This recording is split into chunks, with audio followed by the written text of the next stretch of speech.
Bonjour chers amis de eVideo Création. Aujourd'hui je vais vous apprendre à faire un DVD. Alors aujourd'hui je ne vais vous apprendre qu'à faire un DVD tout simple, c'est-à-dire un DVD qu'on met dans le lecteur DVD, alors de salon, votre PC, votre lecteur DVD portable, enfin tout ce que vous voulez. Donc un DVD qui lance automatiquement un film. Donc évidemment peu importe le film que vous voulez mettre en DVD. Donc pour faire ce DVD nous allons utiliser Adobe Encore DVD. Alors il y a tout un tas de logiciels pour faire des DVD, moi c'est mon préféré, puisque c'est celui qui permet de faire le plus de choses et le plus simplement possible. Mais si je ne vous le présente pas, peut-être que vous allez avoir un peu peur de ce logiciel qui est quand même très complet. Donc je vais vous faire une petite présentation de ce logiciel et on va faire notre premier DVD tout simple avec ça. Donc quand on démarre ce logiciel, donc là c'est la version 1.5. Il y a eu entre temps la version 2 et la version CS3 va bientôt sortir. Donc toutes les versions normalement fonctionnent à peu près pareil. Il y a juste des options après, des nouveautés qui apparaissent suivant les versions. Donc évidemment, de toute façon, moi je vous apprends que les bases. Donc, première chose à voir, votre interface d'utilisation du logiciel. On a quelques onglets ici à gauche.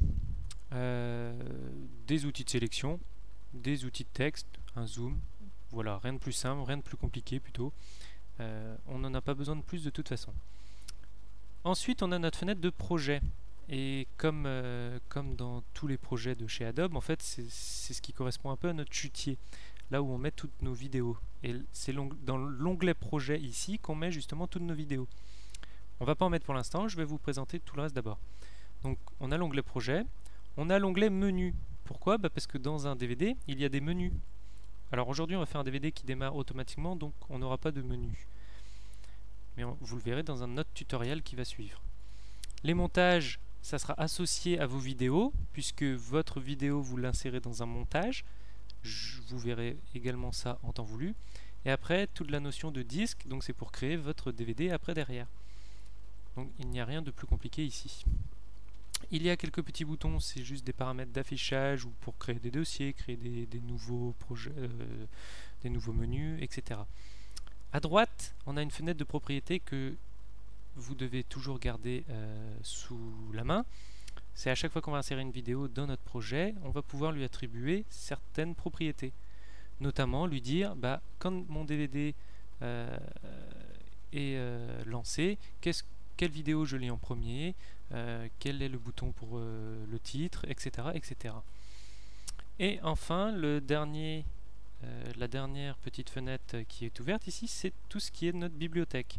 Donc avec Adobe Encore DVD, on a un certain nombre de menus et objets pour faire des boutons et compagnie de base, sous différents types. Dans un futur tutoriel, nous verrons ensemble comment recréer tout un menu pour le personnaliser à notre envie. Donc bibliothèque, calque, caractère pour modifier du texte, des styles, c'est uniquement des petites améliorations sur nos images, nos petits boutons, etc. Donc de toute façon, tout ça nous n'allons pas nous en servir encore pour l'instant. Voilà. Donc voici pour l'interface. Donc après, comme un peu tous les logiciels, un onglet fichier qui permet de créer des nouveaux projets, enregistrer ce projet, importer, exporter des éléments, un menu édition qui permet tout ce qui est copier-coller et compagnie, un menu objet qui est également, on s'en servira pas aujourd'hui, mais bon, il y a un certain nombre d'options dedans. Menu, c'est ce qui va aller avec l'onglet menu d'ici, montage avec l'onglet montage d'ici, et après nos paramètres d'affichage et nos fenêtres, et puis les Z en tout genre.